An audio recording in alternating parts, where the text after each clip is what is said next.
শীত মানেই ভ্রমণ। আপনার সন্তান আপনার সাথে দূরে কোথাও যাবে, সেই স্বপ্ন থাকে বাচ্চা জন্মের পর থেকে। বাড়ন্ত বাচ্চাদের 2.5-3 বছরের পরে ট্যুর অনেক কারণে জরুরি। মানসিক বিকাশে, শরীর গঠনেও উৎফুল্ল রাখতে অত্যন্ত কার্যকর। শীতে আপনার সন্তানের ট্যুরে যে বিড়ম্বনাগুলোর শিকার হন আপনি, সেগুলো ছোট্ট ছোট্ট টিপস মাথায় রাখলে এড়িয়ে চলা সম্ভব। শীতে সর্দি কাশি প্রাত্যহিক ঘটনা, তবে হঠাৎ নতুন পরিবেশে গেলে সরাসরি ঠান্ডা বাতাস শিশুদের নাকে লাগলে বাচ্চার সর্দি কাশি বাড়তে পারে।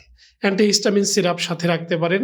নরসল বা নাকের ড্রপ দিয়ে নাক পরিষ্কার রাখার জন্য ড্রপ সাথে নিয়ে রাখতে পারেন। এই শীতে নতুন খাবার নতুন পরিবেশে খেলে বাচ্চার ফুড পয়জনিং হতে পারে।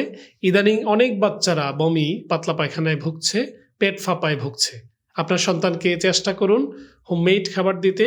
বাহিরে গেলেও যতটা সম্ভব রান্না করা খাবার দেওয়ার চেষ্টা করুন, ফাস্টফুড জাতীয় খাবার অ্যাভয়েড করে।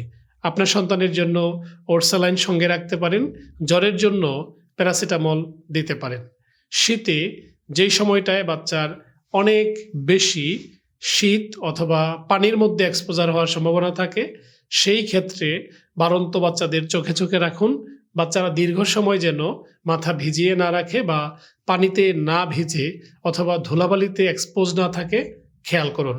আপনার সন্তানকে ইনডোর শো হিসেবে ব্যবহারের জন্য হোটেলে জুতা নিয়ে যাবেন এবং বাইরে যখন বের হয় চেষ্টা করুন জুতার সাথে মোজা পরিয়ে রাখতে, অতিরিক্ত ঠান্ডা থেকে আপনার সন্তানকে রক্ষা করতে।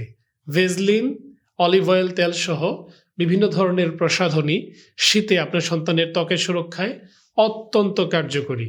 গরমে এই ধরনের তেল অস্বস্তিকর হলেও, অতিরিক্ত অ্যালার্জির কারণ হলেও, শীতে আপনার সন্তানের আর্দ্রতা ধরে রাখতে, তাপমাত্রার নিয়ন্ত্রণে অধিক কার্যকর। ডাক্তার শফিক, আজ এ পর্যন্ত। আল্লাহ হাফেজ।